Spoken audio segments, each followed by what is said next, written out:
Almost time. Let me quickly send out this message. Oops, slightly late. Oopsie daisy. Yep. Oh yeah. Oh, what's up, again? Doing that one. I thought I added myself in it. I'll just do that one, man. Whatever. No, that's the wrong one. Hold on, discard. What's going on? Hold on. Another one. I'm just give me 17 seconds to sort. I can't be asked, to be honest. I just can't be asked. Yeah, it should. Oh, now I think that might be it. That might be it saying it's ready. Then again, it might not be. No, it's not. What are you going to do, eh? Let me see. That one. Mentions. Okay, let's check the mentions. Yeah, there you go. Add this to your story. Go. All right. Share, whatever. I'm sure it will. All right, friend. Take your time. Take your time. Anyway, welcome everyone. Big up Empress Christine King Cal. Welcome, welcome. Got a fantastic show for you today, everyone. Today let's go to the document. Here we go. Okay, boom, boom, boom. Yep, today's the 108th show. Looks like people get back to me now. That's right. Thank you very much. That's right. 108 shows trying to help our people progress. What a good feeling. Oh yes, very nice.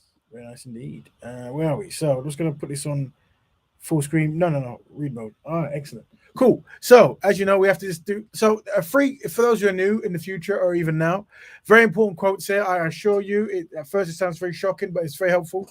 These are the free quotes that I recommend you remember.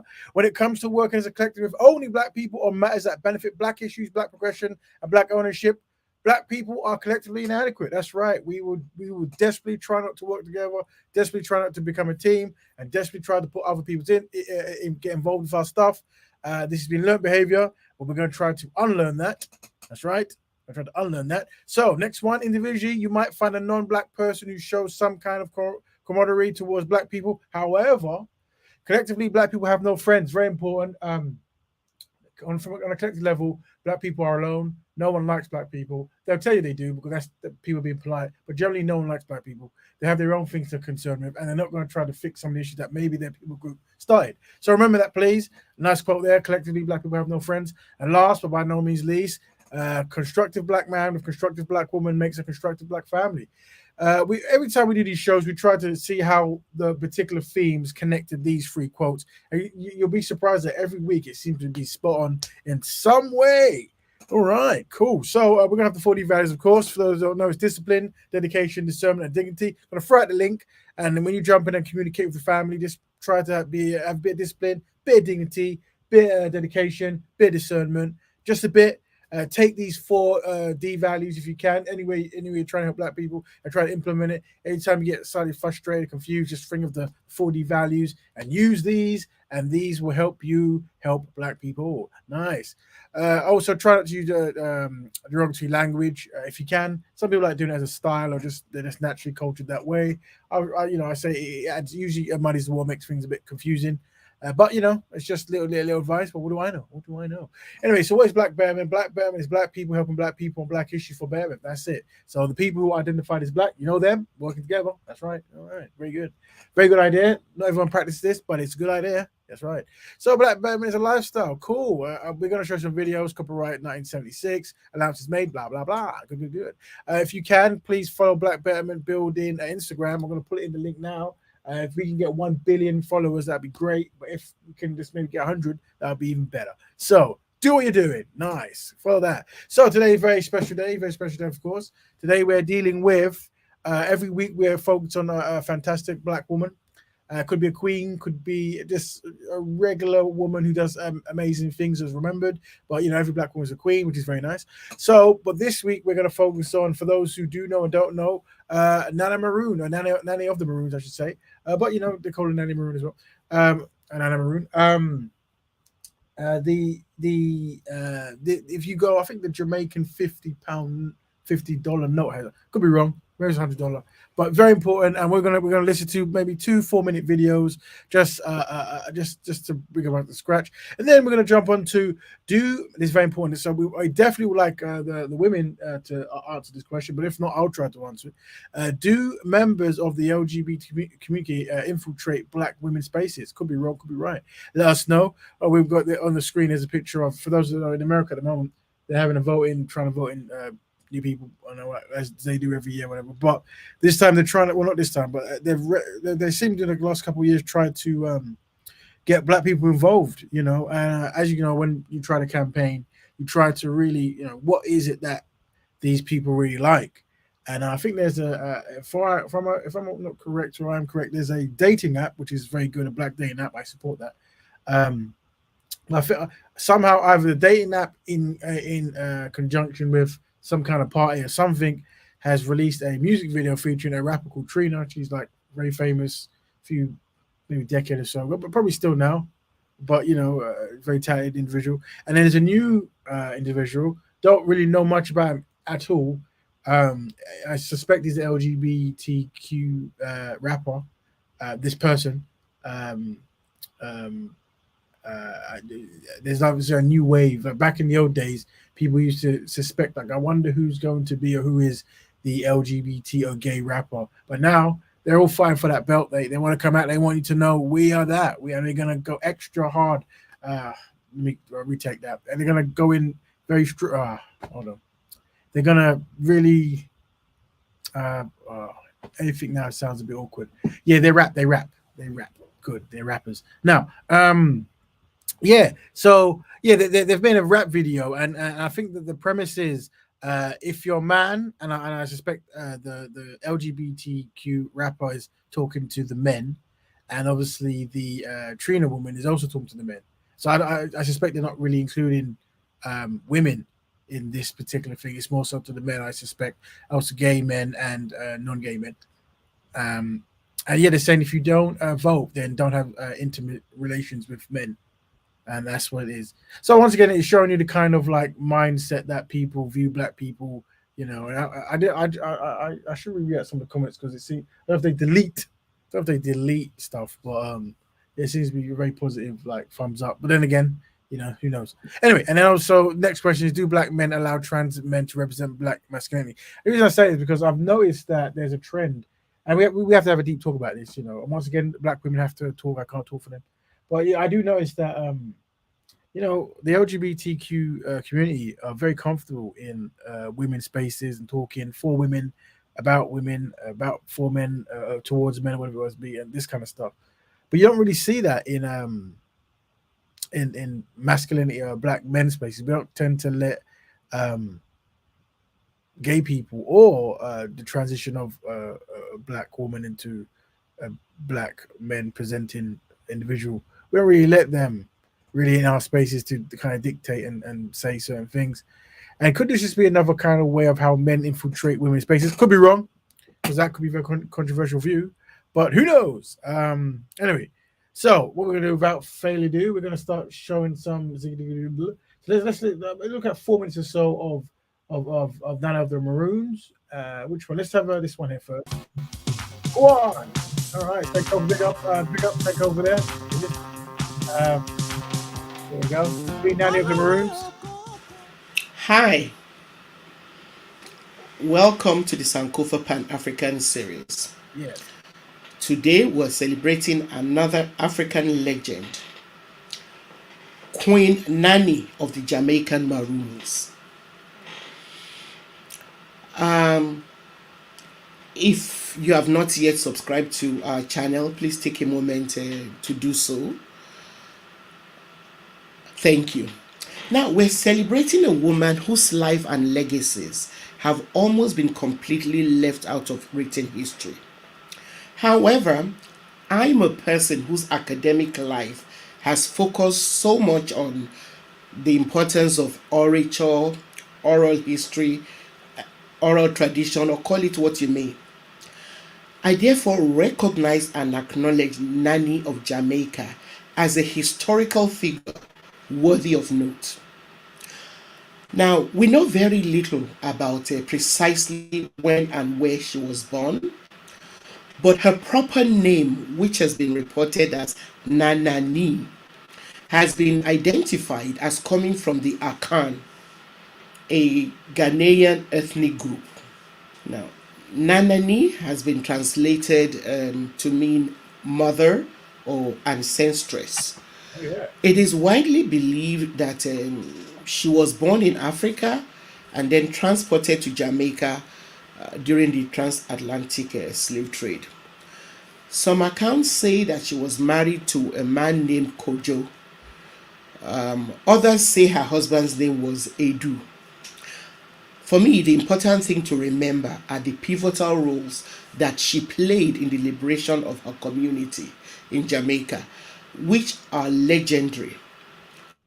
That is why she's remembered as Queen Nanny of the Jamaican Maroons. Before we go on, let me quickly, briefly talk a bit about the Maroons. From very early, when they were introduced into the New World, enslaved Africans started escaping from their Spanish captors. Some either joined indigenous people, while others or set up communities of their own in the woods or forests. Some chose mountainous areas to set up their settlements. Now, the communities which they formed were called Maroon because they were kind of secluded, from outsiders. The word is derived from the Spanish word cimarron, which means runaway slaves who hide in forests.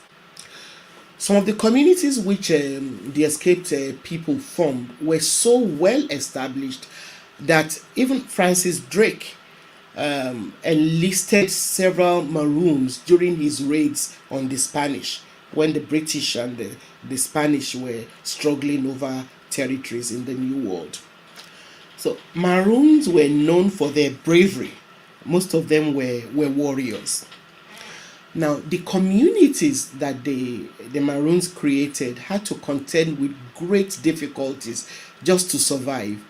And the white colonists did not make life any easier for them. And they often tried to starve them into extinction by cutting off their food supplies Yeah. where possible. That's right. Against all odds, a number of these Maroon communities survived through farming, crops, and hunting. Some Remember we said collectively black people have no friends? even managed to grow their population by assimilating more black people who escaped from plantations. They were very protective of their autonomy and would even go and raid plantations and harass planters, thereby instilling great fear in the planters who dreaded a massive revolt of the Yeah. enslaved people. There were Maroon communities in places like Haiti, Yep. whose leaders spearheaded the 6 year rebellion against the white plantation owners that preceded the Haitian Revolution. There were other Maroon communities in Cuba and Puerto Rico and in many other places such as St. Vincent, Dominica, Yep. Guyana, Right. Panama, Suriname, and Oh yeah. Big up all these countries. If you're from there, just give us a one. Colombia. There were others also in Mexico and from the Amazon If you can name the famous Mexican rebel in rebel Maroon. Yeah, point if you can remember that one.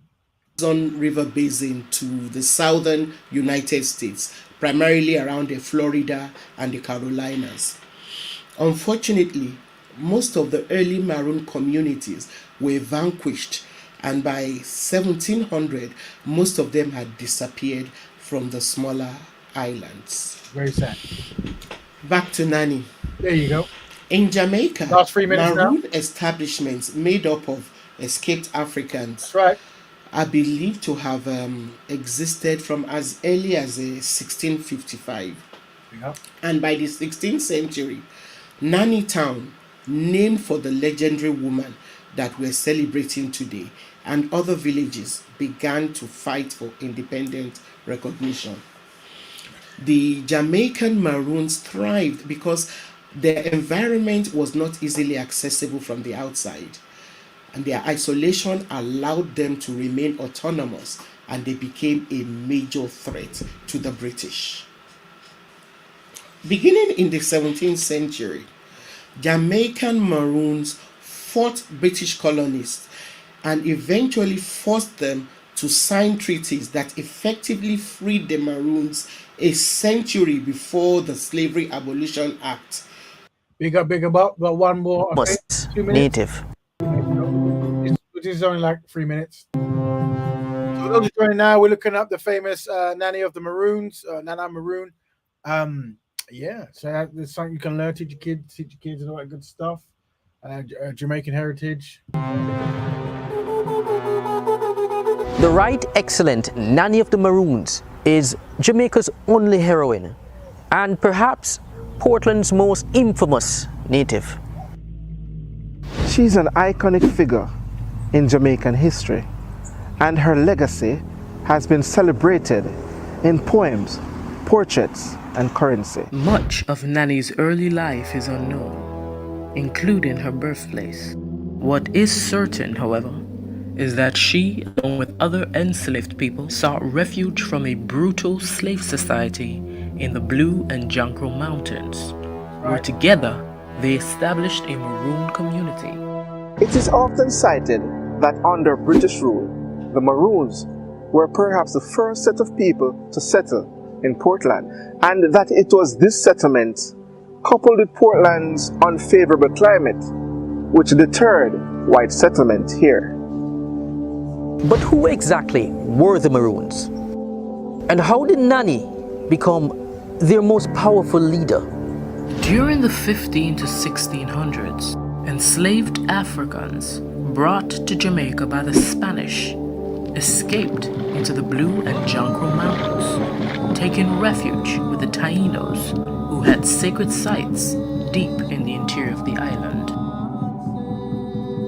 The enslaved Africans were called Cimarroons by the Spanish, a term the English would later translate to Maroons. By 1640, the Maroons had established settlements in the east of the island.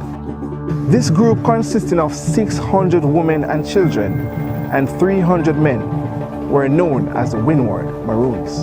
In 1655, when Britain captured Jamaica from Spain, it instituted a system of slavery that was so harsh that it resulted in a mass exodus of enslaved people who fled to the mountains, increasing the size of the Maroon settlements. The capital of the settlement became known as the Great Negro Town, and later Nanny Town. The English insistence on settling these lands led to the outbreak of the Great Maroon War. Beginning in 1725,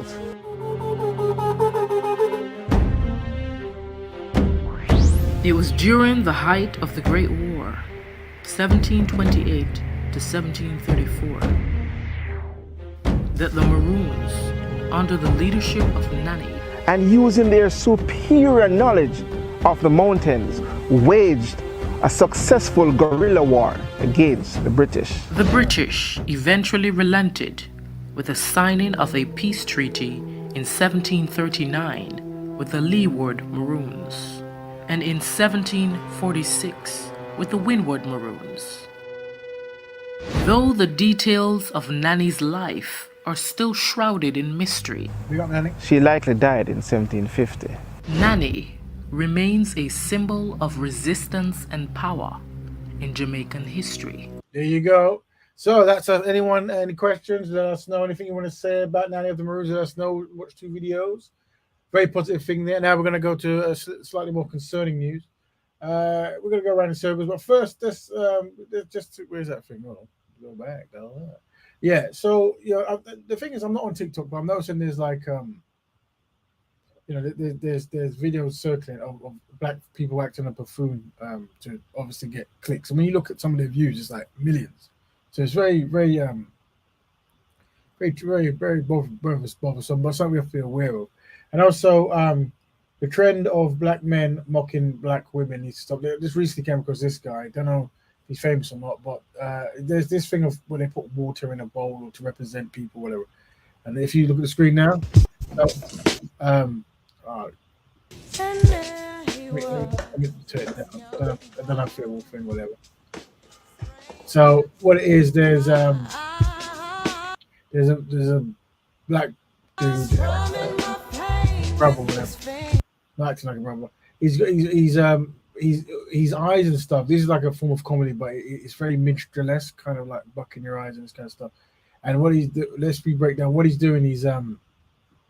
I think the name of the game, what they do is, it says how God made dark-skinned females. This is a brother now, and what he's doing is he has water size represents the qualities of the person, right? And then can cook, so he's put like a big jug of water, a cup, I should say. Lovable, he's put a similar cup or a smaller one, I guess. And then respectful, and really, really bucking his eyes, really. So people say, oh, it's comedy, whatever, but and violent. He's got like a massive thing. I don't know. I don't know. This needs to really review this kind of so-called comedy. Don't know if he's famous or not, or if this is a new trend or a new hashtag, whatever. But kind of needs to stop. Doesn't really work. But then, what do I know? But yeah. But also saw something else as well. This is obviously for the gentleman. There's a female now. Friend, a black woman twerking. Has like 6 million views. Once again, I'm not on TikTok, but I do know it's an industry in itself, and a lot of black people go on there and get quite a lot of fame, and I assume monetize in some way, but maybe not. I don't know. There's a woman, and what they're doing is saying if TikTok existed in 1860 and there's a black woman twerking in a cottage. I was sent this video of a black woman twerking while dressed as an enslaved black person picking cotton, with a friend throwing cotton on her, as if simulating a strip club in the field. Over the twerking woman is a caption reading, if TikTok existed in 1860. For sure, TikTok didn't exist back then, but do you know what did? The Jezebel stereotype. This stereotype characterized black women and girls as alluring, seductive, and highly promiscuous. In fact, many slave owners of a certain demographic used this stereotype as justification when taking black women and girls against their will to fulfill their primal desires. Slave masters often argued they were tempted to commit such heinous acts due to the black woman's tempting nature. This Jezebelian black woman imagery promotes this idea that black women are more promiscuous and want to sleep around at higher rates than women from other racial groups. This makes black women and girls more prone to sexual violence. Going back to that twerking woman, she wrote a caption saying, I just know I get this booty shaking from my great-great-great-grandma. Well, I'd take a wild guess that her grandmother was definitely not trying to call attention to her hindquarters during that time. Right, yeah. So yeah, another. So I'm assuming TikTok is full of this kind of stuff. Someone needs to be aware of. Not decent at all, really. But this is what I'm saying. People need to seek betterment. So now we now jump on to the second question. So what we're going to do, I mentioned it earlier. We're going to look at two videos. It looks like 2 videos, and it's just to answer the question. The first one's. Do members of the LGBT community infiltrate black women's spaces? And do black men allow trans men to represent black masculinity? Now we're gonna listen. I'm not saying that. So I'm just not really my kind of music generally, but we'll listen to what they're doing in America to try to get black people to vote. You haven't heard it. So there's a rapper called Trina and another rapper called, I think it's Saucy Santana.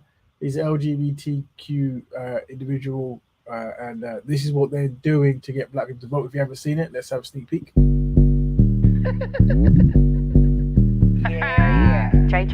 So can't see, but there's basically a LGBT man in front of voters or something like this, and I won't say to read the stuff, but I think he might be famous for like dressing as a woman, but also getting body augmentations to, I guess, and I don't know if it's offensive to say this individual wants to be androgynous. I don't know, because I don't really know the styles and stuff, but definitely that's what seems to be at hand here. I think we got one. It's voting season, bruh. No voting, no loving. No voting, no touching. No voting, no nothing. No voting, no fucking, no voting, no fucking. No. Now, what they've done is they're not swearing using derogatory terms. What is they use the word, I think it's like a new term that maybe they invented, and it's "vuck." And I think that's them trying to say words so they can get past sentences. Who knows? So, "vuck." Yeah, but they're using this to try to make black people vote by saying, don't have intimate with men if they don't vote. Intimacy, sex, this kind of stuff. Voting, no loving. No voting, no touching. No voting, no nothing. No voting, no fucking, no voting, no fucking. BLK app looking for some action. Why the homie stop what's happening? Face is a 9, abs is a 10, D is a to be determined. He got mad jokes, he don't seem broke. The only red flag, he said he don't vote. So you're saying that you look at a man, you look at his physicality, and then they mention his private parts, whatever. I think that's humor. And then they're saying, yeah, it might be good, but the only red flag is he doesn't vote, so don't go with it. This midterms for all the single cuties. Wanna hit this booty, gotta do your civic duty. No voting, no loving. No voting, no touching. This is kind of what, I guess, in some parts of America, they view the African American community as. No voting, no nothing. No voting, no fucking, no voting, no fucking. No voting, no loving. No voting, no touching. No voting, no nothing. No voting, no fucking, no voting, no fucking. Yeah, don't stop now. Stuff my ballot box again. But my homegirl through. Put the buy in partisan. Politics be so nasty. Make me wanna flirt ya. Show you how to be a poll worker. Legs in the air, I don't care. Anyone could get it. Universal health care. If you wanna come before the deadline. Come in the jacuzzi, gerrymander this coochie. No voting, no love. No voting, no touch. No voting, no nothing. Can't let me down, gotta stand up for something. No voting, no love. No voting, no touch. No voting, no nothing. BLK, we gon' stand up for something. So BLK is an app, it's a black dating app, which generally is a good thing. It specifically finds black people, I hope, to have a relationship and get married and this kind of stuff, but perhaps it's more so for physicality. I don't know. But yeah, so this is what they're Yeah, that's obviously I segue into obviously this very I'm not too sure. Welcome, brother Kel. Welcome. Welcome, Brother Raven. Big up to the Black Betterment establishment. Thank you for your contribution. For those who don't know, Brother Kel has given us a list of black queens for us to do week to week, so we thank him for that. But even though he's given us a very massive, very necessary big list, we're always up for any others. So if anyone wants to put any other people forward, any queens that we want to cover week to week, let us know and we will make it so. So welcome, Brother Kel. So the question of this week is, do members of the LGBT community infiltrate black women's spaces? That's more so towards the women.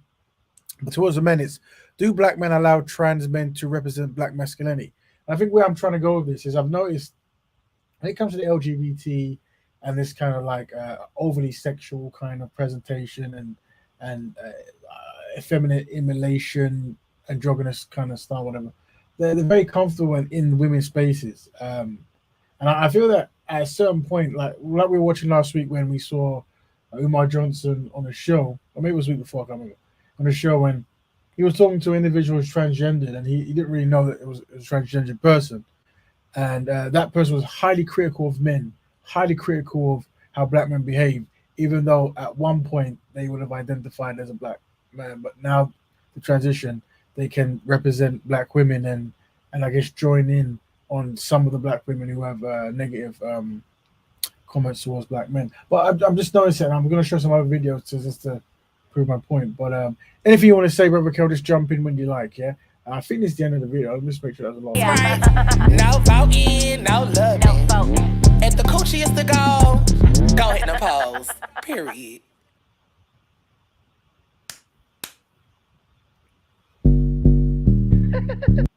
Yeah, I'm okay.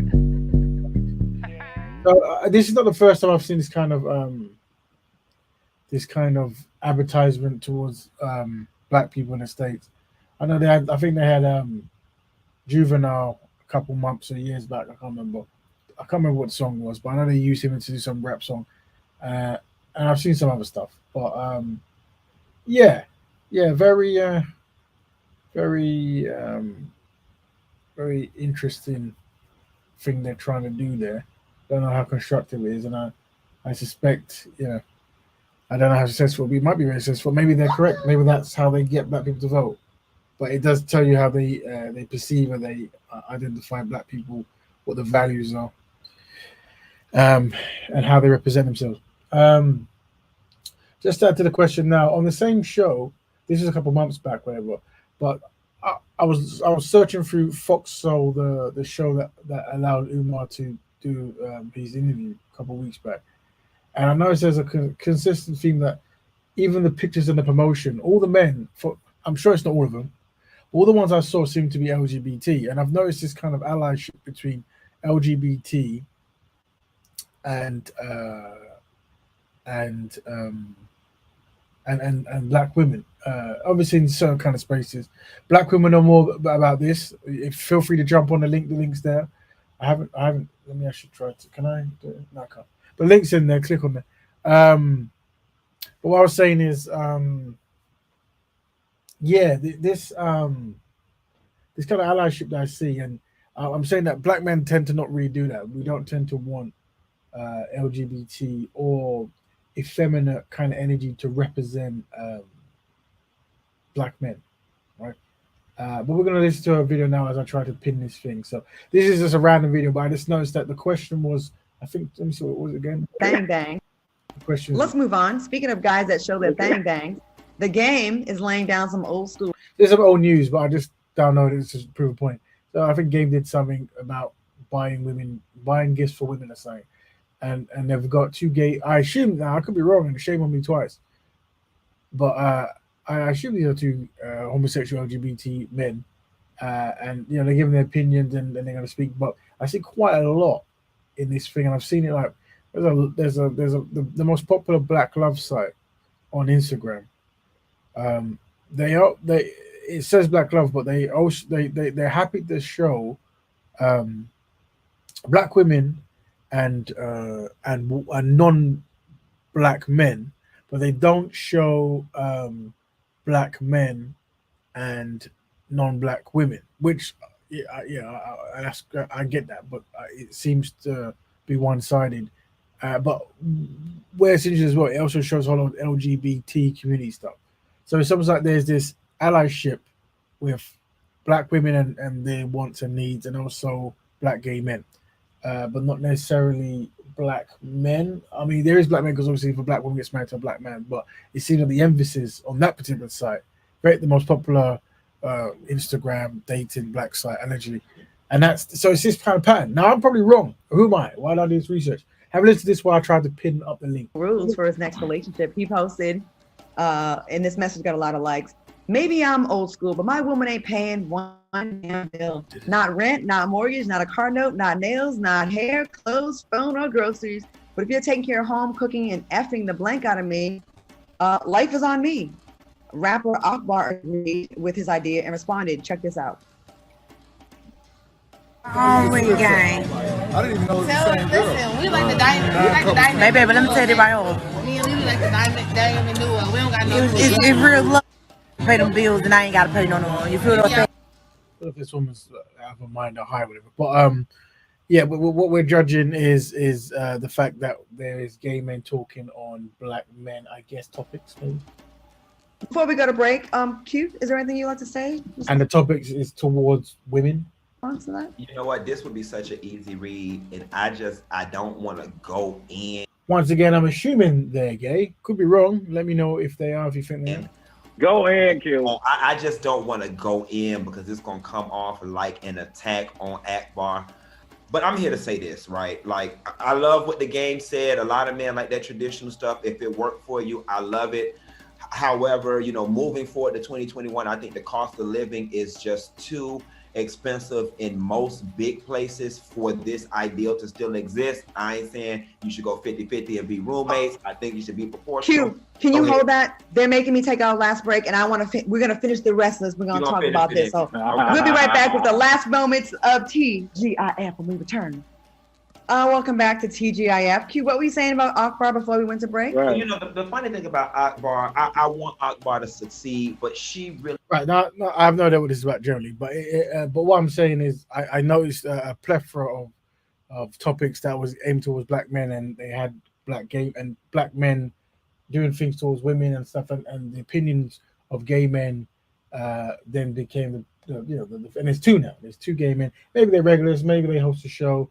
But what I've noticed is when men have shows, they don't tend to let gay men speak for us. When we own stuff, we tend to go, no, that's more of a man thing or a masculine thing. But there are some black women out there who are very comfortable with the gay community, and obviously when they have power and stuff, this is what they do. Could be wrong, but anything you like to add, brother Kel?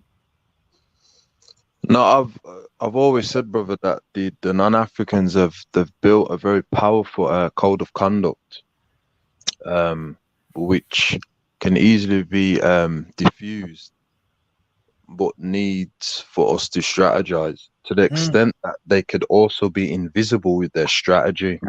Keeping the source and the power invisible. Developing a middle man or a host or some form of like anything that can make us believe that we're progressing. Yes. Anything to undermine our unifying unification from us all, and to make us believe that we're prospering, any victory, etc.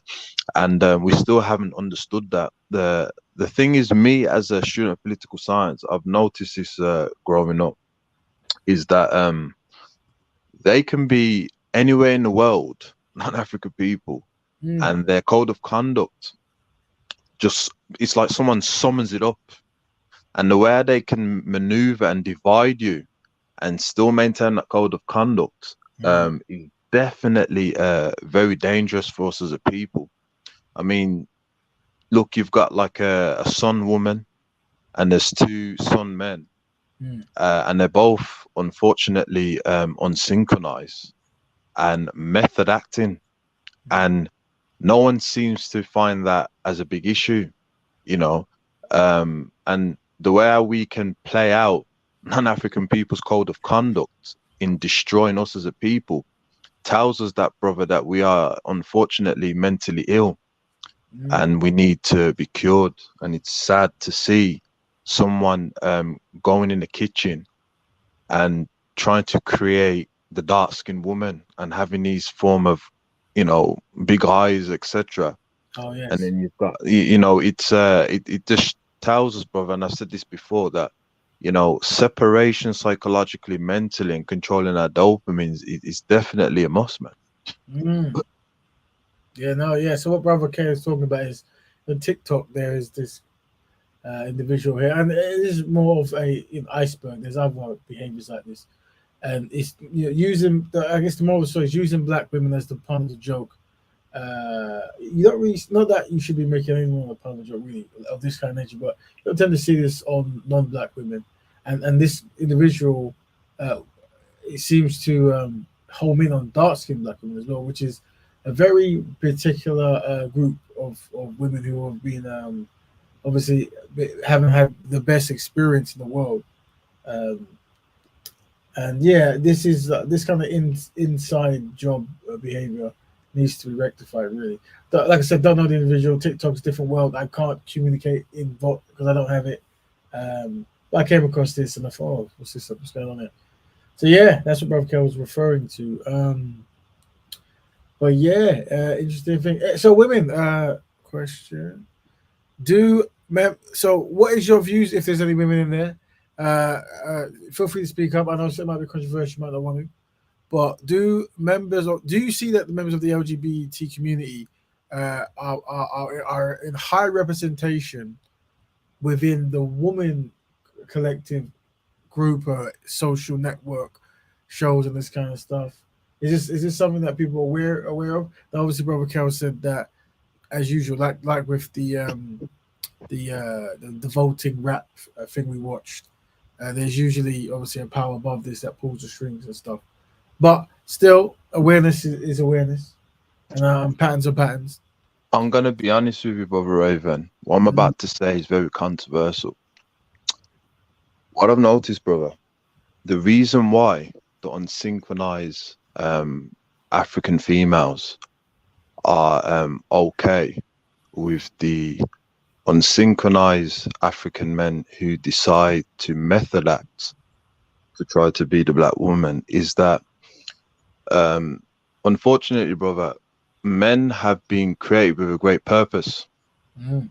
And, you know, especially when it comes to the African man, regardless of his complexion.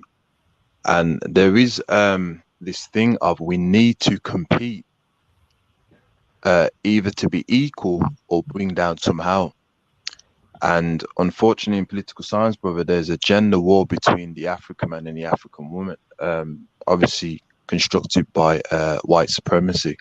So what I noticed with the unsynchronized African females is that to them, the fact that the man has gone into their arena as it pertains to being a woman, they can control the situation. And it's an ego boost of I am in control of the man because he is in my agenda. So, and that is why they are allowed. And then the flip side is very unsynchronized, but it's definitely an ego power thing because it doesn't make any sense. These men will never menstruate. They'll never be able to give birth or be in labor. They'll never be able to go through menopause. All these things which women go through and that, and yet still you're happy with that. It's definitely an ego boost that the women get from it, unfortunately. Interesting perspective there. Any black sisters out there for the opinion on this? If at all, you're always welcome to join in or send a text. If not, we should just give our own kind of feedback of how we perceive things. This comes from just noticing a trend of certain shows and certain kind of platforms out there giving much more space to LGBTQ men, whether they're trans or gay, and having them either represent men or represent women.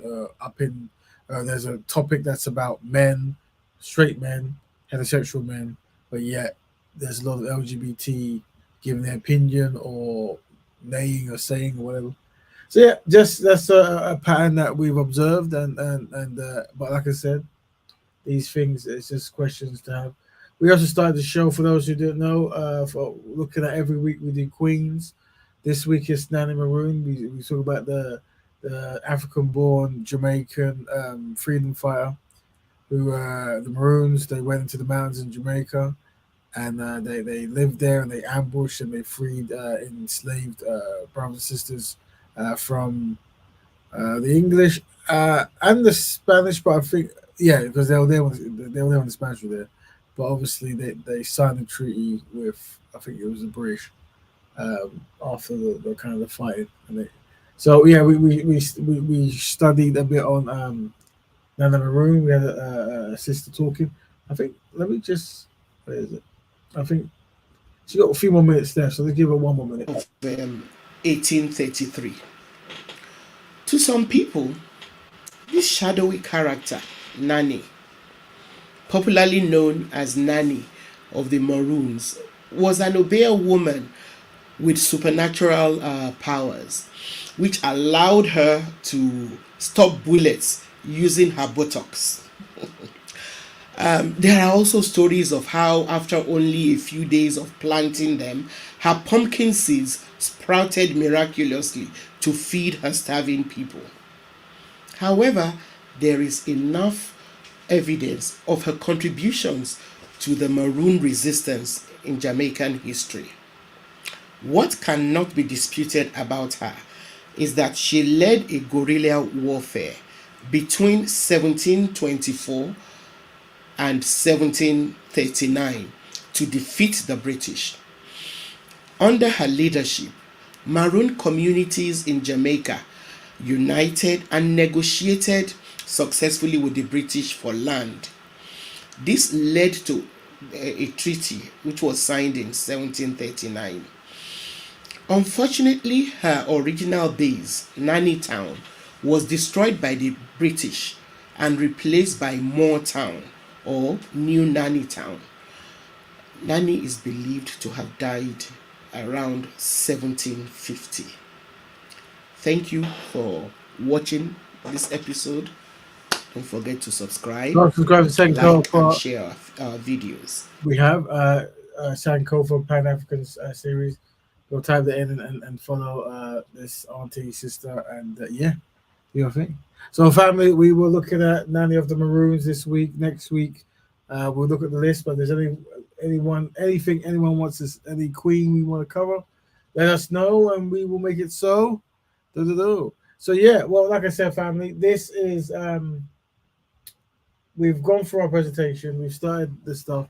If anyone would like to anything, let us know. We will be having a potentially maybe a 1 hour show this week. Could go on if there's anything people want to cover.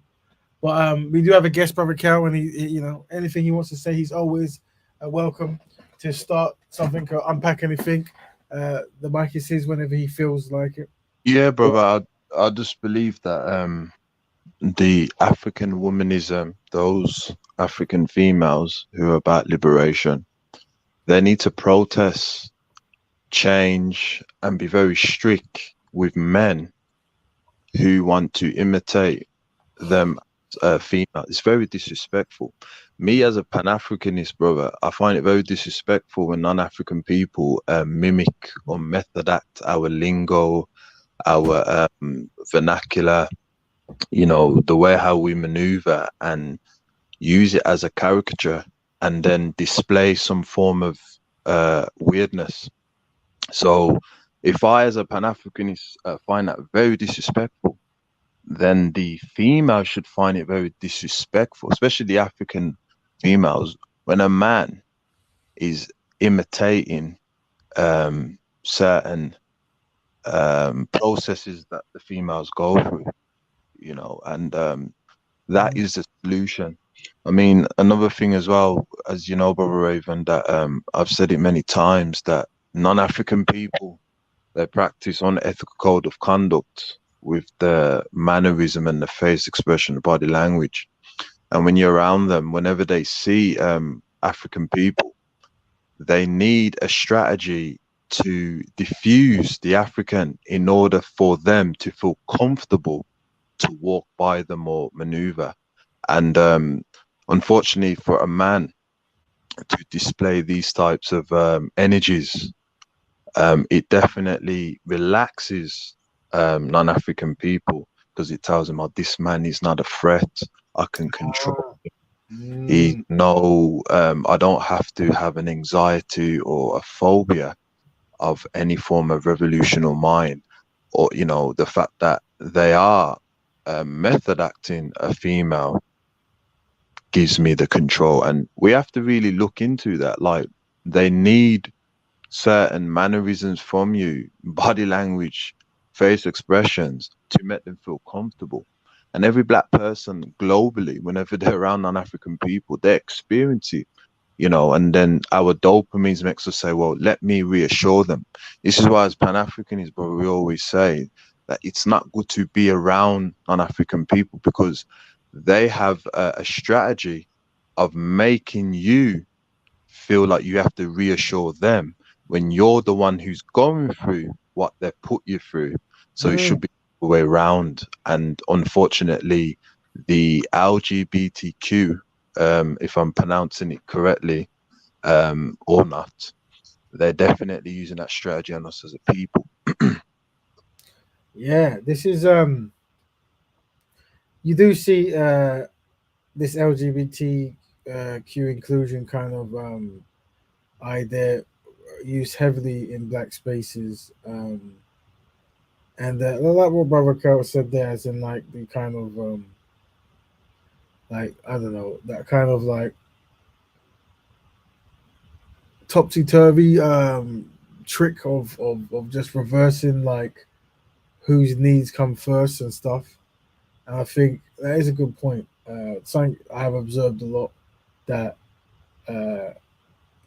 black people being made to feel a way that we want to do certain things. That's what I was going to cover as well. Like the bullying of categories. And what I mean by that is Yes. So it's okay. It's okay for, say, a woman or a white woman to come together with white women and do white women stuff, to fix stuff for women and feminism, this kind of stuff. It's okay for religious people or Jewish people or whoever kind of people they are. But when black people come together, there seems Yeah. to be an issue. And this, I'm currently writing a kind of method or way of how to really express this. We need to give it words. Like, it's almost like it's a discrimination of categorizations. It's like Right. you're being discriminated against actually positively representing blackness or That's right. Africans. You know what I mean? That's right. So, Hmm. but when we look at things like the LGBT, so for example, know that I want to start a conversation on polygyny, right? But we'll do it anyway. When you look at polygyny, that's been going on for a long time in Africa and the Middle East and stuff. Here, they won't, no one's fond of polygyny and this kind of stuff, right? But those are the polygynies where like men, it tends to be like rich men or kings and queens or whatever, or kings or sorry, who might have more than one wife. Now, obviously, to a certain extent, in this area, it's something that isn't really practiced, really take or give, and is obviously not really discussed. But then when you look at the LGBT community, and I actually saw a trailer. Funny enough, I saw a trailer. I was going to download it, but I didn't, and it was I think it's like a first kind of like opening, like a gay comedy film that they're making or something. I can't remember what it's called. When I find it, I'll download. Maybe I don't know. I don't know if I'm going to download it. But and basically it was just about gay people doing gay stuff or whatever. But there's a scene where one of the European gay actors or characters, whatever, says, "Oh, he's in a." There's a word he used which I can't remember it. Like like he's in a relationship with two black gay men. Ah. Yeah, this is what it was on the trailer. I was like, oh, okay, because obviously I can't skip the trailers. It came on YouTube. I was like, oh, this is a trailer. And then I noticed that it was obviously Europeans doing their thing they're doing, but the background actors and the were black, and they are part of some of the stuff they're doing. But in that, when it comes to the LGBT and having multiple men, or a woman with two men, or a lesbian and a straight woman and then a gay and then trans, this this is all very cool. This is all comedy and in films, but masculine black men and polygyny and this kind of stuff, no sir, this is Yeah. not. Yeah. Because I noticed I used to work with the non-Africans like years ago and stuff, right? I noticed that from especially late 90s, I noticed that whenever you're around your people, there's a high anxiety with them, and automatically they have to separate you. Yes. And I remember one time there was a guy, and he was a son brother like us, brother Raven, and he was asking questions, and I was explaining to him that if you look at the workplace, unfortunately, it mimics the plantation. So if we are discussing, although we're not looking to do any revolution in the workplace, non-African people automatically, their dopamines kick in and say, this could be a mutiny, revolutionary escape. So there's something in them that lets them know that we have to always separate them, never let them together. And I noticed that when I used to work with them. I also noticed that if you was an African descendant and you had effeminate behaviors, they were very relaxed around you. It was almost as if like relief, anything that was not pro-masculine or anything that was non-threatening, they automatically would relax. Whether you are dark skin or light skin, it doesn't matter. And definitely, when you see our people, unfortunately, method acting as the woman and that, it relaxes non-African people. They don't have to worry. It's a thing to them where it's like, As long as we're in control, as long as we can practice our code of conduct, we'll give them our code of conduct so they can destroy themselves and at the same time keep us in power, then we'll be okay. And our people need to understand that you help them with their code of conduct in all things. When you say the N word, you're doing it. When you're dressing up as a woman, when you're dressing as a man, as it pertains to you being a female, when you're bleaching, anything that goes against the best interest, you are helping their code of conduct. In other words, you are destroying African people globally. Yes, good point there. Good point there. So, family, we are talking about do members of the LGBT community infiltrate Black women's spaces? I use the term infiltrate, but you could use invite. We can find out. Welcome. Is it Darth? Hello, Black Betterment TV. How are you doing, Black Betterment? How's it going, Darth? Welcome. Is this your first time? I'm just fucking about. Don't worry. Hold on. Have I met you guys? I think I met Brother Kale. I've met Kale before. Have I met you before, my man? You sound familiar, brother. You really do. But big up to you anyway. Yeah, Brother Kale. I know you. I mean, Rap Man Raven. Have I met you before, Rap Man Raven? You might have. I've been about. If you've been around any community that's trying to help Black people, I probably will be there. Are you Dr. Thomas 007? I don't think so. Are you Skittles man? Is that? No, I think Brother Keel is Skittles man. I mean, are you? What's his name again? What's his name again? Jesse. Are you Jesse? No, not now. You might be ever so slightly confused, but have you ever come across the concept of Black Betterment, Brother Darth? Yeah, I've seen Black Betterment. I've been trying to catch up with your stream once in a while and all that stuff, but I haven't paid attention because there's so much going on, and but really? yeah, but I haven't. But I got a question to ask though. Go ahead. Go on. No, I was going to go on. I was going to break down what Black Betterment is because obviously you might have been streaming through the internet and came across. So what it is, it's Black people helping Black people on Black issues for betterment. Yeah, and then we're describing that concept as a lifestyle. So we're promoting that lifestyle, but we try to be as constructive as possible. So I'll ask you, if possible, can we not use any derogative terms in this particular show, just because it makes communication more easy, if possible? Yeah. Hold on. I'm just...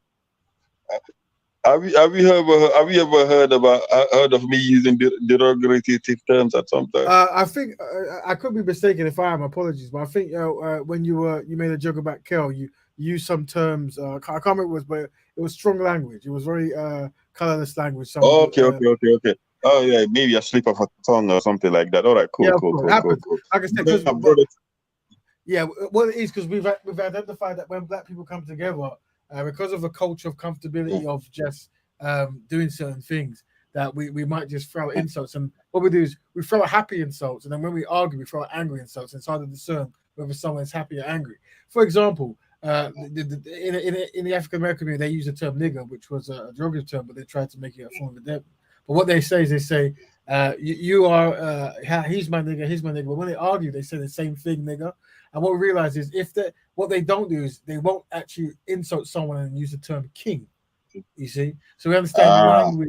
See, so that they will. So we know that even though we were pushing it forward as a term of endearment, they still use it as insult, but they will never use king as an insult. So we understand words play a way in how people process it. No. I fully understand that. I've paid attention to that as well. I just haven't registered me being derogatory as well. But if you did, if I did, and I can see the comment section, it says, then it's a slip of a tongue.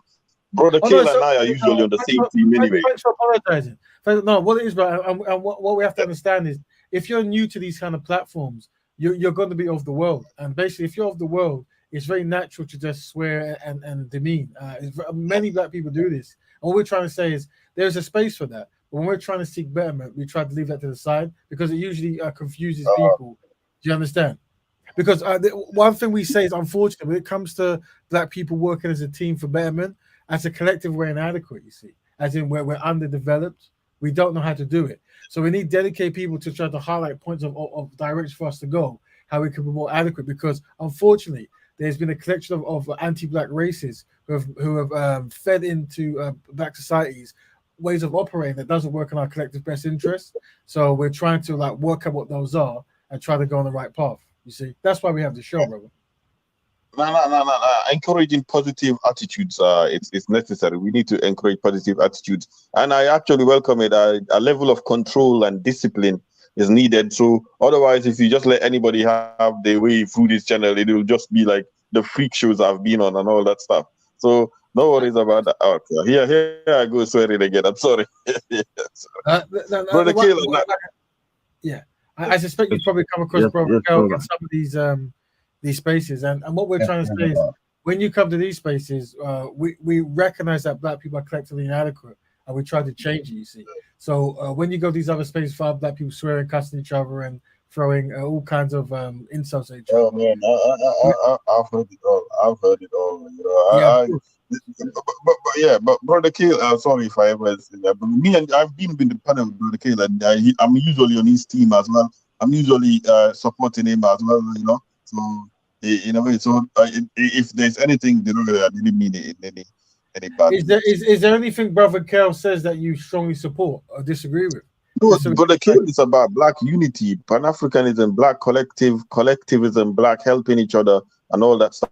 So I second that as well. We may have different ways of expressing it, but I get where he's coming from. What way do you have expressing it? What way do I have expressed it? I come from a kind of more than just UK kind of thing, more like African collaboration kind of thing, African nations collaboration. So I come from a political angle or something, not just social, sometimes social and all that stuff, but I tend to go into geopolitics a lot more.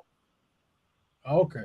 And I suspect that's how you came across Brother Kel and how you came across this particular show. Is that right?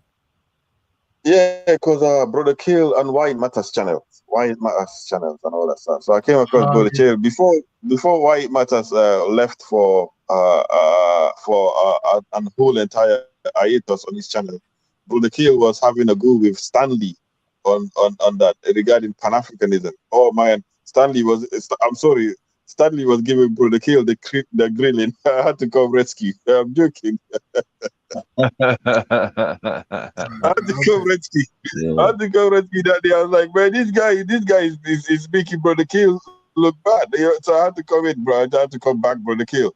But Kale didn't know at that time I was supporting him. You understand what I mean? So, but anyways, I understand the sentiment and I know where it's coming from. It's just like we all have different ways of expressing it, and so. But Brother Kale is all about black collective, and I love that in the UK or worldwide. Me, I don't just focus on diaspora. I focus in Africa as well. I focus on speaking about it from an African angle. You understand? Like people have different ways of approaching it. Some people stick to the American narrative, some people the British narrative, and then some people the Caribbean narrative. We have different ways of approaching it as well. So, I also live in the UK, so sometimes I'm interested in UK stuff as well. So go ahead. Yeah. Would you say, brother, that the best way to tackle all things is by understanding political science, not just one way, but in many ways? In Pan-Africanism, there's different types of ideologies and strategies that we encompass all together. Kwame Nkrumah, Garvey, etc. And we are flexible how we use it, because certain situation you may have to go at that way. For example, the way how Garvey dealt with the non-Africans in his time, Haile Selassie, Dedan Kimathi from Kenya. We incorporate all these strategies, and it's the best way forward, not just a diaspora, but also on the continent. Because when you're dealing with non-African people, I've said it on Brother Ravens before, is that they've created a very powerful code of conduct, and their code of conduct is very difficult to penetrate unless you have a great deal of understanding of political science. And just to look at it from an African perspective on the continent, might not just do it. You need all of what the ancestors had. And that's what we as Pan-Africanists do. We take all the spirit, all the techniques, all the characteristics, military, politically, and then put it in one and, distribute it. You see, I agree with you in the sense that yes, we must be open-minded first. We must be open-minded to be able to at least hear out and listen to what everybody's different point of view has to say. I agree with you with the political science as well. It's all part of understanding psychology, understanding human psychology, human motivations as well, and understanding even geopolitics as well. Because we need to understand all of that to actually move us forward as well. And even some people even say even understanding spiritual science or spiritual logic as well, something like that. So we need to be open-minded to hear what everybody's got to say. Even if you don't agree, you have to be willing to hear. Otherwise, if you shut yourself, somebody might be making sense and you're just devoiding yourself of that information. You know what I mean? So could be useful information. So brother, can you hear me? So when we get new guests who ask questions and give perspectives of how the things they do, we tend to ask like these two questions just to see roughly, where we're at. So the two questions are these: what are your views on black love, and what are your views on black economics? Right. So more specifically, from black love, constructive black man with constructive black woman raising a constructive black families. Do you think this is a good idea or not really a good idea? Why would I say it's not a good idea? It's a good idea completely, entirely as well. It's a good idea. We need more black people in the world. We need more black people in the world, and we need not just more black people that are raised right and not killing each other. We've got an urgent situation towards us. You know what I mean? So we've got a lot of things to address. I fully support it. I'm a full supporter of black love and black families and all that stuff. In fact, that's my idea. In fact, I'm a black supremacist in a way, but I don't want to say it that way. You know what I mean? So it's not necessarily a black supremacist, but I see the benefits of why it's necessary to be black from a genetical angle. You understand what I mean? That is, I would prefer to, anyways. Well, like I said, I don't really know much about that. Speak on that. Let me just put it like this. Let me just put it like this. I want to raise a son that has potential to become world champion, UFC champion. So I have to breed with the best that can do that. Right. Okay. Well, hold that thought. We have to work. You get what I mean? I understand. Yeah. Welcome, Empress Christy. Welcome to the panel. Welcome. Bless up everyone on the panel. Well, I'm glad you're here. A regular contributor, Empress Christy. We do have. Let me go with it. Obviously, you can come and ask any question you like. But we did have a question that was probably geared more towards the sisters of the community, and that is: do members of the LGBT community infiltrate black women's spaces? Like, is this? I could be wrong, but do you see this like, and more so at a heightened ratio than they do masculine men's spaces? Yes. Right. Why do you think that is? Why do I think women? Why do you think that in many women's spaces? So, for example, we can use social media in the sense of like shows, platforms, talking debates, and this kind of stuff. Why do we see that black women? There's a higher rate that they're gonna be accompanied by LGBT men, while black masculine men, you almost definitely don't see any trans man or LGBT person. At least if they are LGBT, that isn't the theme of how they present themselves. Very interesting question there, bro. I don't know. I was just kind of thinking, are there more? Is that just in all women's race, or is it just like black women race where you'd say that that's more? Historically, I'm aware that there's this concept of a woman being comfortable with a gay man as like a the gay best friend. Yeah, so I'm aware of this concept, but the area of interest is when it starts to become political. So I guess a few weeks back we had a very particular. We had Umar Johnson talking to Cynthia or something, and Yeah. the theme of the show was black men are unworthy of partners. They're not any good and they've dropped the ball. Um, and what they had is they had Cynthia, who was obviously agreeing and pushing this idea forward, but they also had a trans person, I forgot the name, and this person was also agreeing and probably was a bit more aggressive than Cynthia about how useless they perceive black men to be. But that individual at one time would have probably been seen or identified as a black man. But this individual was there representing black women, you see. And no one actually let the men know that this actually, and I guess that's So probably did all the women know then? or I don't think this is the thing. I'm not too sure, but the show, the woman who hosted the show, she would have known because it's her Yeah. show, and I don't know if that's a regular guest what it might be. But what I'm saying is this I've seen this concept before, and I was showing before you But came I on. think This as well, same show. so much, and So I know this is a same kind of platform, and I think the topic was there's a rapper who said that because he's rich and he loves his woman, she doesn't have to work. All she has to do is be there. And he's going to pay for her, and but they've got two gay men to talk on the perspective of this concept. But these gay men are not with women, I assume, right? So it's just a bit. But there's two of them, not one. There's two.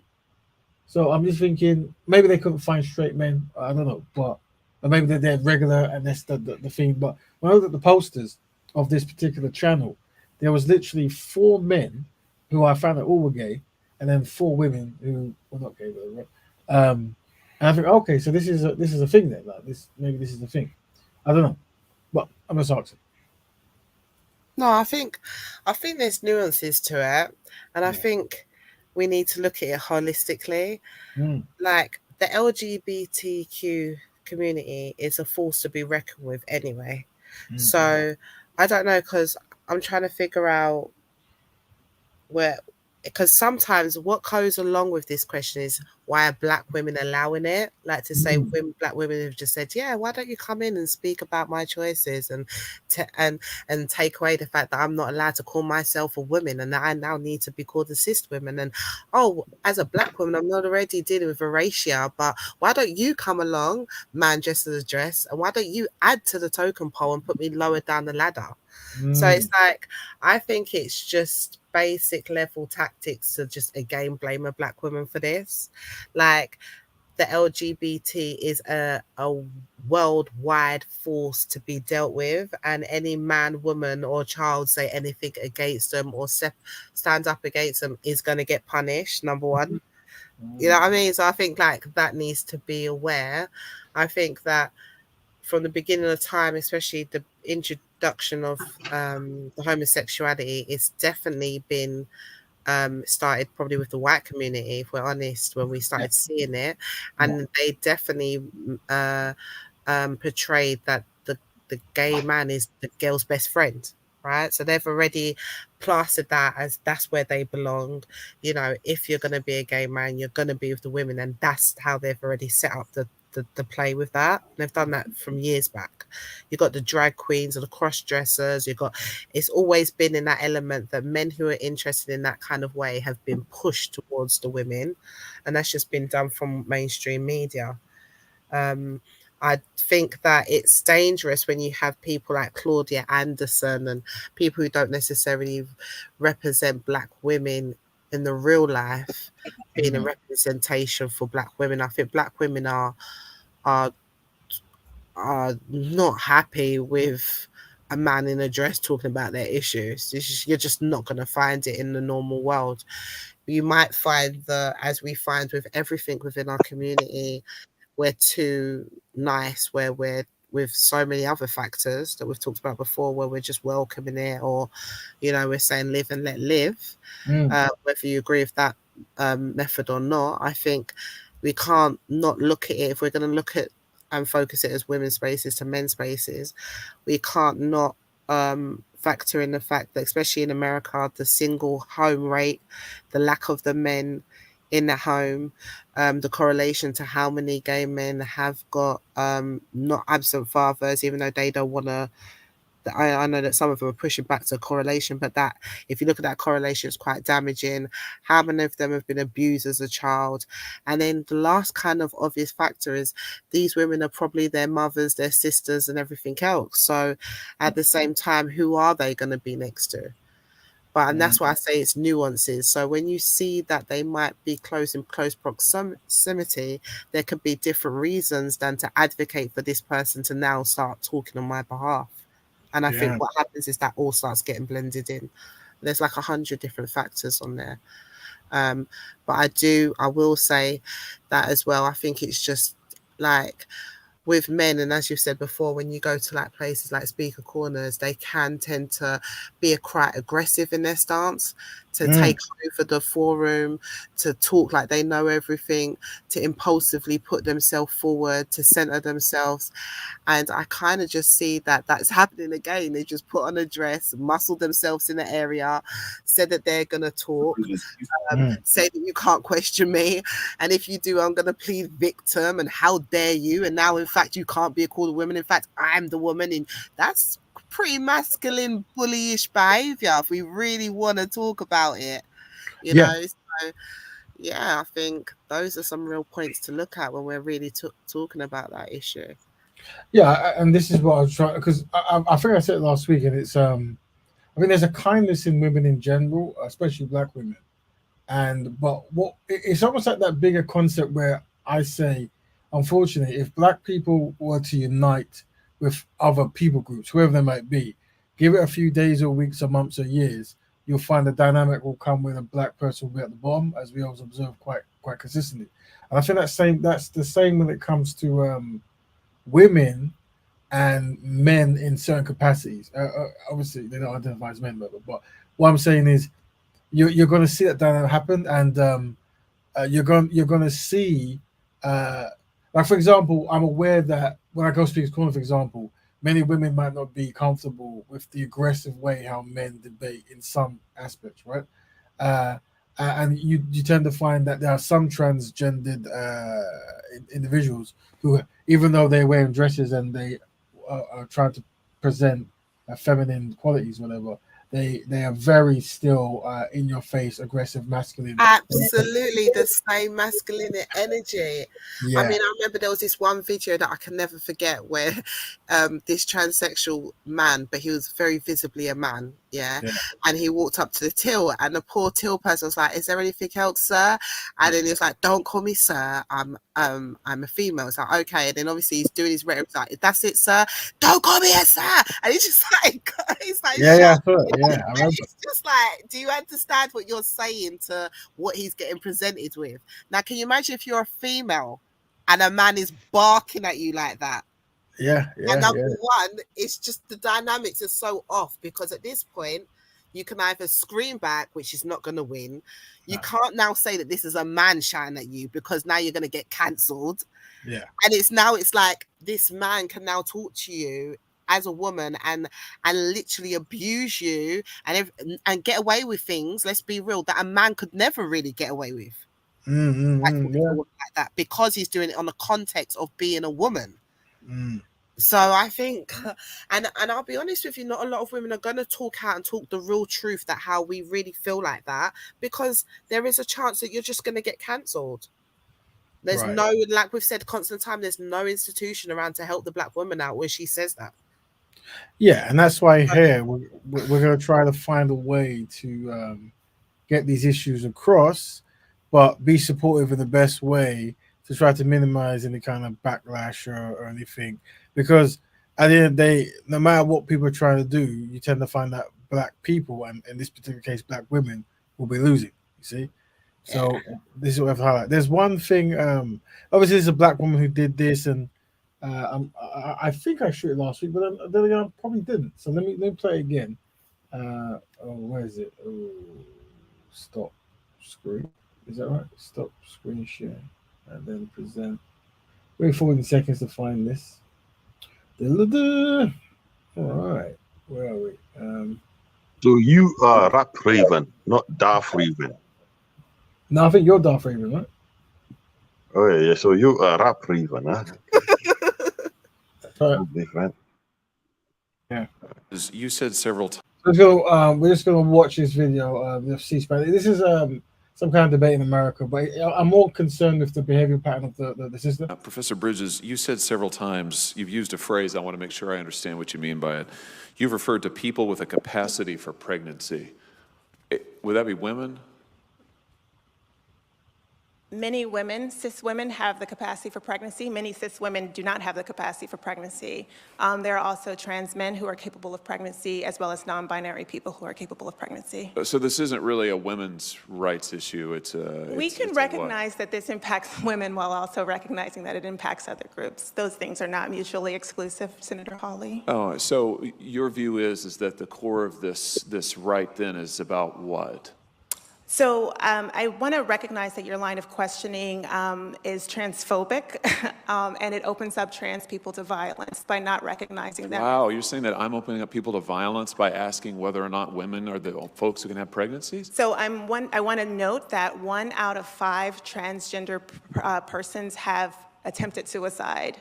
So I think it's important because of my line of questioning? So we can't talk about it? Because denying that trans people exist and pretending not to know that they exist I'm is denying that trans people exist by asking you if you're talking about women having pregnancies? Do you believe that men can get pregnant? No, I don't think women can get So you are pregnant. denying that trans people exist? And that leads to violence? Is this how you run your classroom? Are students allowed to question you, or are they also treated like this, where No, they're told that they're opening up people to violence? We have a good by time in my questioning? class. You should join. Oh, I bet. You might learn a lot. Wow, I would learn a lot. I've learned a lot I just in this know, exchange. absolutely. Extraordinary. Yep. So yeah, and you know, Sorry. So No, yeah, go so- ahead. Go ahead. No, go ahead. Yeah. So like I was saying, obviously the ideology of this woman, I suspect she might not be born with this ideology. It's relatively new, and she's really going in very strong for this kind of cause, whatever. I mean, she looked confused while she was talking. It was like she was confusing herself. She's ridiculous. Actually ridiculous. But as per usual, like even with the trans movement, bro, the percentage of them that are actually black is so minute. But anytime they represent, you'll be sure to find a black person front and center. Yeah, and this That's is what I they was do. about to say. And this is what they do. I was So about all to say, since feel when like- has this? Yeah. I was about to say, since when has this issue? Since when has this issue been such a major, big issue in the black community? Right, that you will find so many black people with such strong opinions about it. Like, since when has trans issues been an issue? In fact, when it started, it didn't start with black people. So why has it become such a champion talking point for black people? So that's what I was wondering. Since when has it become such an issue for us? Yeah, and like I said, I was looking for another video, but this was is it Ben? I'll try to find while I play another one, but I don't know. This was something that happened 4 years ago, and this is the impact of download. I don't know why my machine does it like this. There we go.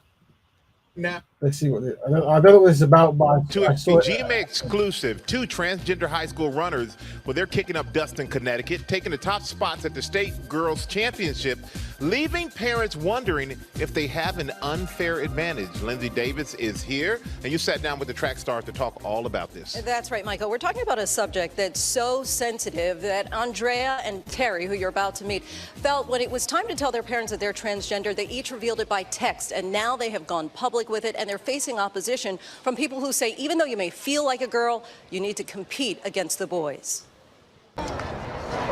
Terry Miller and Andrea Yearwood dominating the competition at the Girls Track and Field Championships in Connecticut earlier this month. Coming in first and second place, respectively. And while it was a state race, their wins are making national headlines, not because of what they did, but because of who they are, 2 transgender girls. When was the first time that either of you found any kind of opposition to you participating on the girls' team? I was expecting it, so every day I'll go home, search up Track and Field High School, Terry Miller.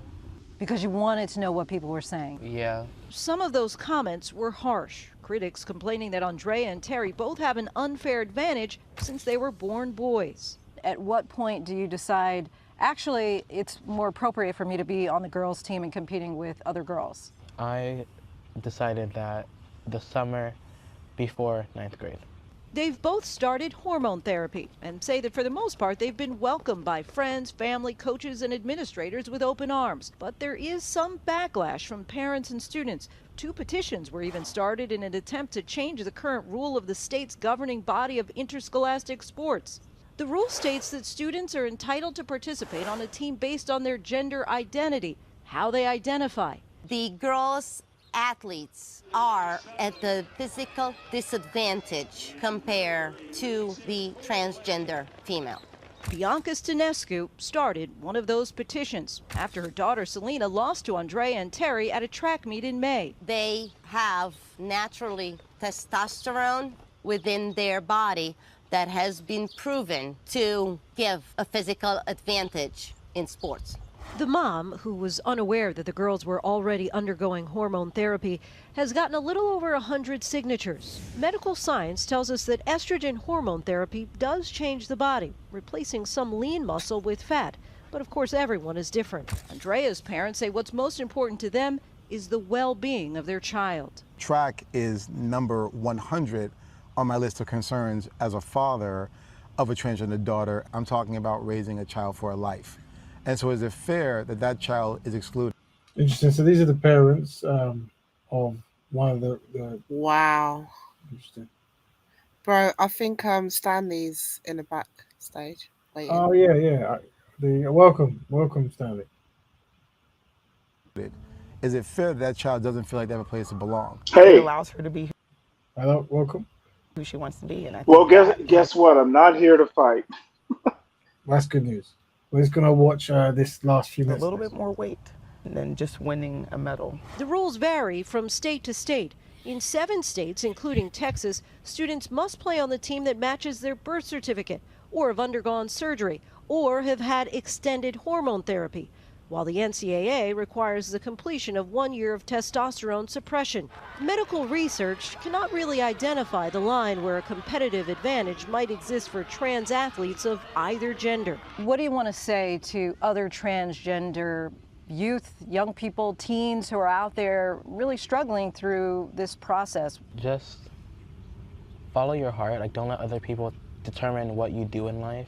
Let's just play devil's advocate for a moment and just imagine that you were both born girls and then all of a sudden you had 2 boys who identified as being girls and they said, hey, we're going to be on your team, and maybe now you're not performing as well because they are better. I'm not going to discourage you or try to say, oh, it's not fair. And it would just push me to run faster. I'd be happy for them because they get to do what they want. They're happy, so then that should in turn make me happy. And they're brave. They're just different from everybody.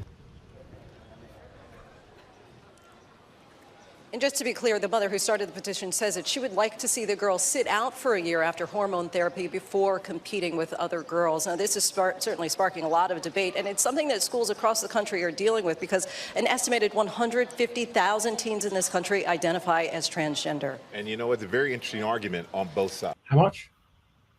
150,000. Really? Let me have it. Oh. Identify. Let's go back.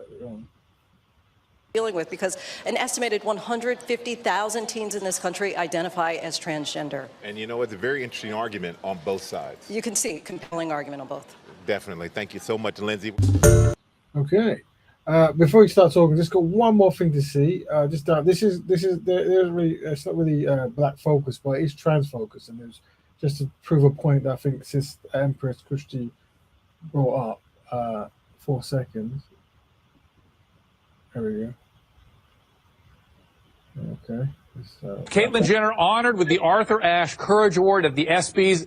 Did she deserve it? Was it the right choice? Here she was last night on ABC. Take a look. All across the world, at this very moment, there are young people coming to terms with being transgender. Joining me now in the audience, Shagun Oduolowu, entertainment journalist, Zoe Tur, pilot and reporter who herself is transgender, and Ben Shapiro, senior editor, Breitbart News, author of Bullies. In terms of the science behind gender dysphoria, you're very familiar with that, Zoe. Very familiar. It's not about the the chromosomes within We our both know nuclei. Yeah, go ahead. chromosomes don't necessarily mean you're male or female. Gender. With gender of course. Identity. Go ahead. No, so especially what is that true? I think it does, but I could. But even so, you have a thing like Klinefelter's syndrome. So you don't know what you're talking about. You're not educated on Would you genetics. actually like to discuss the genetics? Or no? Well, no, What no. are your genetics? Sir? So I'd stay away from the genetics and back to the brain scans. You cut that out now, or you'll go home in an ambulance. Yeah, that seems mildly inappropriate for a political discussion. No, you do hate. You're consumed with hatred. That is who you Really? are. You're a little Do you know man. me? You're a little man. Actually, I do. Let's stick to the topic. Let's not these first. But I mean, that's okay. He can be whatever he wants. But the point is, right. That's what this is all about, isn't it? It is. It is. But there's ramifications for hate speech. But the point What are is those that. ramifications? Let me finish. Go ahead. Finish. Sorry. Little boy. It's not rude to say that someone who's biologically called a me a male sir. is a male. You just someone called me who's a sir. biologically male is a male. Let's say that transgender is a illness. How would you? What's the goal of treatment then? The goal of treatment would be to cure whatever.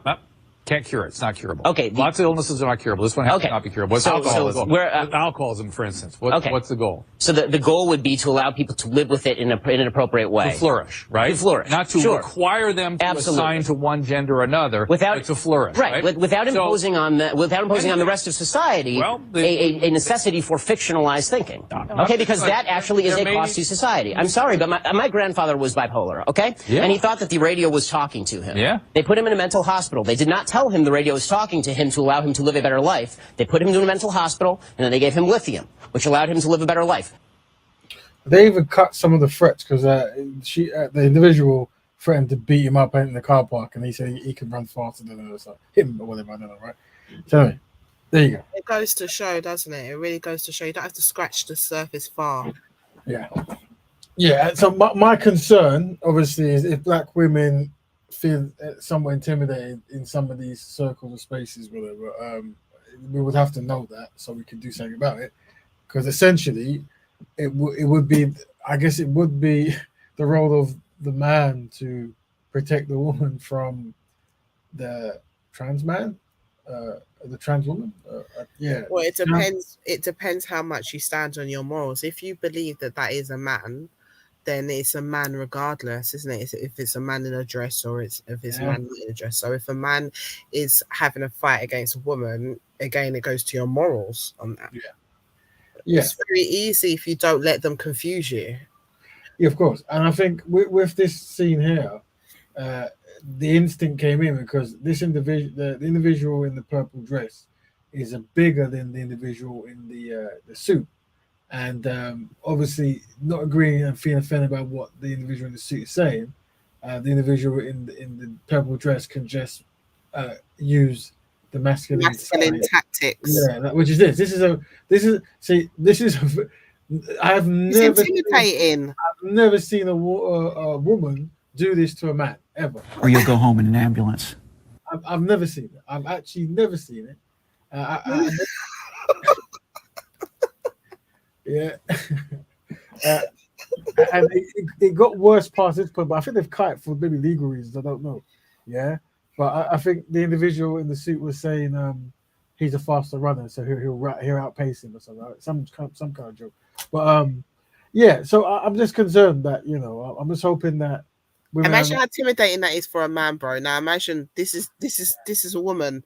Yeah. Because this person's supposed to be around women's spaces, and in a blink of an eye, you could just switch it on and switch it off. This is the concern, really. It's, and we showed the sports because it's just that thing where it's like there's other sports like boxing and MMA and this kind of stuff, and where they're generally just beating up women. They're just beating them up, as you would suspect. I think, right?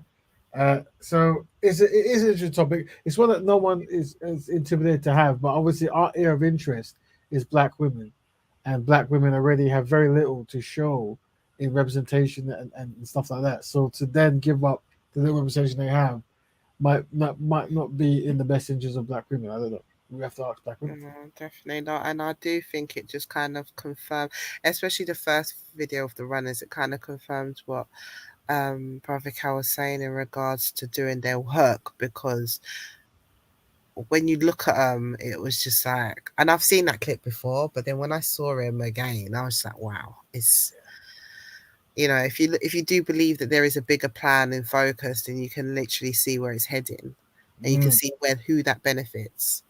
So yeah, it's a thing. And I was gonna also say, did you see the video about the voting, rap voting, and did you see that? Mm-mm. Okay, so in America at the moment, they're trying to get black people to vote, and usually when they do this, they usually try to appeal to like what they think is more what black people tend to be more interested in. So usually it's like sexual intercourse, food, maybe drinking, this kind of stuff, whatever. Well, wait, hold it. Where are you getting this information? Black people are interested in fornication, alcohol. I'm assuming those are like Colt 45s. No. Where are you? Well, no. You hold need. on. One second. Sir. Sorry. I didn't say that. What I said was when they try to market to black people in the States when it comes to voting and this kind of stuff, they use certain kind of themes and tropes. Define they. Who is they? So usually what it comes down to is whoever is the party trying to get the vote. So whoever the Democrats might be. Well, that's Republicans and Democrats. So we know those two parties. Yeah, there you go. So when they do campaigns, there's a certain style they do when they're targeting black votes. And what we're trying to highlight here is how either non-black people or Democrats, whatever it is, view black people in their attempt to try to sell them an idea. You see? So what I was telling to Empress Christie was currently in America at the moment where you're based on, this is the campaign to get people to I thoroughly disagree with that. It is nowhere near reality. And hence my question: who is saying that? Where are you learning this from? I'm not too sure what you're asking, if anything at all. Well, no, I think your premise that even conservative white people aren't like running Kentucky Fried Chicken commercials and old-fashioned, Schlitz malt liquor bowl commercials. They are much more sophisticated than that. Of course. And I'm not absolutely sure. And I guess maybe my point is I'm hoping that is not what's being, perceived by the African, population or African heritage population in England, because it's not even 1% true. Well, Black people in America are way more sophisticated than that. It's not necessarily how sophisticated African Americans are. It's more so how people. Well, African and American, we actually live here, and what you're saying about how they're advertising political candidates, how they're running campaigns, I'm gonna have to go out and say it's 99% false. Okay. Well, that is not how it's happening. Hold on, Stanley. So hold that thought. Let's watch this campaign, then we'll come back to it. Now voting. Rewind. Trade checks, I think we got one. It's voting season, bruh. Now voting, no loving. Now voting, no touching. Now voting, no nothing. Now voting, no fucking, no voting, no fucking. Now voting, no loving. Now voting, no touching. Now voting, no nothing. Now voting, no fucking, no voting, no fucking. BLK app looking for some action. Swear the homie Scott was heading. Face is a 9, abs a 10, D is a to be determined. He got mad jokes, he don't seem broke. The only red flag, he said he don't vote. This midterms for all the single cute. Wanna hit this booty, gotta do your civic duty. No voting, no loving. No voting, no touching. No voting, no nothing. No voting, no fucking, no voting, no fucking. No voting, no loving. No voting, no touching. No voting, no nothing. No voting, no fucking, no voting, no fucking. Yeah, don't stop now. off my ballot box again, but my homegirl through. Put the buy in partisan. Politics be so nasty. Make me wanna flirt ya, show you how to be a poll worker. Legs in the air, I don't care. Anyone could get it, universal health care. If you wanna come before the deadline. Come in the jacuzzi, gerrymander this coochie. No voting, no love, no voting, no touch, no voting, no nothing. Can't let me down, gotta stand up for something. No voting, no love, no voting, no touch, no voting, no nothing.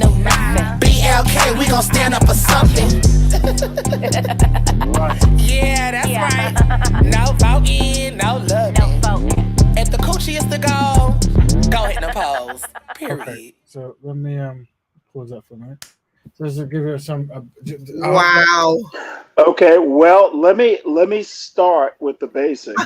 BLK. Have you researched who they are? Yeah, BLK. I don't. In the USA, if a candidate like endorses this, they will literally go, I endorse this.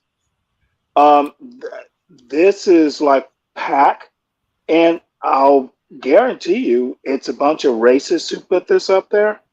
But when you say it's a bunch of racists, unpack that. What you mean by that? What I mean is there's no candidate who would stand behind this sort of thing. And BLK, that is what I'm looking at. So who is BLK? Have you Googled it? Yeah, BLK is I can tell you. BLK is a black dating app. So they've been in contact. I'm sorry, what? It's a what?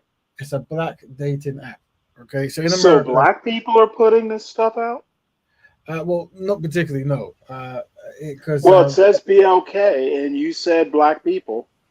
Well, here's how it works. Basically, there'll be reach outs to try to get black people to do certain things.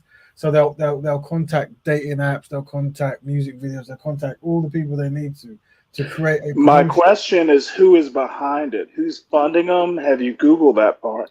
Yeah. Because I guess what I'm trying to say is this is nowhere near representative. No, this is like a rare thing. So I will have to do the research myself so I can go ahead and figure this out. But this isn't even white racists putting stuff like this out. Well, like I said, they're way more sophisticated than that. So let's unpack it just so the listeners can get from A to B. What we're saying is there is a perception of how African Americans are. Perception where? So what we're saying is non-black people who create these kinds of in the U.S. In the U.S., what they do is they have basically when they're trying to approach certain people groups, they have a strategy of how to appeal to them. So in their mind, this is the best strategy to get black people to vote. Do you understand? And I'm going to tell you that someone is fooling you because, dude, I even back in like the 70s and 80s, they didn't put this sort of stuff out. And I've seen some pretty, dodgy stuff, but no, even white people wouldn't do this sort of stuff. So I'm trying to find the video, but I can't get it now. So what I'd like to know is who made the video, etc. We're at different paces of communication, so just try to stay at my pace for 1 second. Okay, my bad. So what it is, it's recently Hillary Clinton was doing interviews, right? And she can we stop right there? Okay. Hillary Clinton can do videos, but her time was over in 2016. She's irrelevant. Yeah. So what literally in the black community, she is a historical I'm very nice to you, Stanley, and I understand your technique of so honestly, it's like. Well, I'm trying to educate you on American politics and American culture. Well, you might need to then present certain things. Because what I'm trying to say is the picture I'm trying to paint here is how people, non-white people or white power structure in America And journey around the world, but listen. And I am going to tell you right now, I've finished. you are. I've finished. Please do. I'm saying there is a perception, of how to either communicate with African Americans that is demeaning and obviously ignorant. And the example I was about to give before you jumped in was the type of people that the politicians talk to, right? So they'll talk to musicians, they'll talk to sport athletes, whatever. They won't necessarily talk to the ones like Kaepernick and that kind of stuff, right? They'll talk to the ones who they know are not going to really demand anything or have any kind of challenging stuff they want. And the example was recently Hillary Clinton was talking to, I've got a name, one of the rappers who made this song WAP, and she was talking about this concept of a song and how it's empowering for women, this kind of stuff, right? But you don't see this in other people groups, other kind of culture groups, right? So I'm saying that this is the challenge that African Americans have to face. That's how the people like Claude Anderson will never get an interview with Hillary Clinton. He will never get one. You see, and but the people who are entertainment and talking about sexual stuff and this kind of thing, they will get all the interviews. Yeah, like Biden go and speak into, what was it, Cardi B? And Let me know when I can respond, please. And the whole Breakfast Club and the whole "you're not black if you don't vote for me," and there has been loads and loads of examples of. I don't think the Breakfast Club, if you don't vote for me, is this sort of stuff. I'm not saying it's not out there, but what I'm trying to say is if you really think that that's how ADOS, Black Americans, descendants of slaves, do their politics, then no one said I'm going to tell you, well, no, let me finish, sir. You are categorically wrong. We are much more sophisticated than that. Right. So once again, let's talk about how they are marketing to the black community in America. And I'm telling you, this is a fringe market. Honestly, in the mainstream. Now, if you're sitting like deep on a Saturday night and you're smoking crack and, watching TV at 1:00 in the morning, you might see this on a broke TV. But the mainstream of the African American community, the ADOS community, this is not mainstream. That's what I'm trying to communicate. Even racist white people wouldn't put this, at least during prime time. Right. Okay. Let us just get something else. Hold on for a second. There we go. Well, all I can say is I'm here, and I'm kind of a political, I watch this stuff, and I will have to compliment you. I've never seen this. So you scoop. I mean, Trina's a big rapper. I know she's not in that. Hold on. Just add to that, Empress. Well, I am old. I don't know who the hell Trina is. So, Trina, 10 days before that was released, she won one of the biggest accolades, which is at the I Am Hip Hop Awards. So she won that. Well, was it? Okay, go ahead. But what I'm saying is 10 days before that came out, she won the I Am Hip Hop Award. Okay. I don't know if it was connected, I don't know if it was time, but let's have a sneak peek at this. Chelsea follows rap music. She has ever since she was a little girl. But I kind of came to awareness of you with the Cardi B WAP. I've always wanted to do a song with Cardi. As soon as she sent me the song, I think I sent it back to her like the next day. And it was just so exciting. The men, they seem so confident in what they're saying, and they don't have no problem with talking about their sexuality and how they're going to have sex with you. So I was like, well, I could do that, and it's going to sound fire coming from a woman. It's great to see women be so kind of fierce. That is my life's mission, to make sure that I'm always unapologetically me. Right. So what I'm trying to say, that's the kind of conversation they have. I'm not saying it's right or wrong, but I'm saying it's not really political. I'm saying You know, I wish I had born or, you know, excuse me, some backup here because I understand what you're saying, but I also, this is not, this is, excuse me, it's kind of fringe. I mean, this is honestly, and I'm not doing this to be mean or, you know, I'm not even trying to, you know, dispute you so much. Obviously, it's there, but it honestly is I mean, not I mainstream. mean, something that's fringe cannot necessarily go and sit down with Hillary Clinton and her daughter. Hillary, okay. I mean, You know, it's, I think maybe what, if you are still thinking about Hillary Clinton, she has zero impact on, you know, the 2022 midterm elections. She's not campaigning. She's doing. Brother Stanley, this is a Sure. pattern. This is a pattern we observed with you in the past, and it's you set this kind of very high bar Right. to be aware of behavioral patterns that don't work in Black people's collective best interest. And what we're showing you is it's just random searches on the internet to get these. Are you showing me the gutter? Yeah. So what I'm saying is this is we're using these videos to paint a picture, and we're showing you that there is no opposite video of the most Well, let prevalent me of one last attempt. You can show the videos, but you're showing them in kind of a vacuum. I don't know what that means, but let me say I think you're being too judgmental, and you know, kind of the way you were going is this is how Black people in America are being, you know, influenced one way or the other. No, that's not what I'm My saying. word was fringe. I don't know that. Once again, I'm going to try to be as nice as possible, right?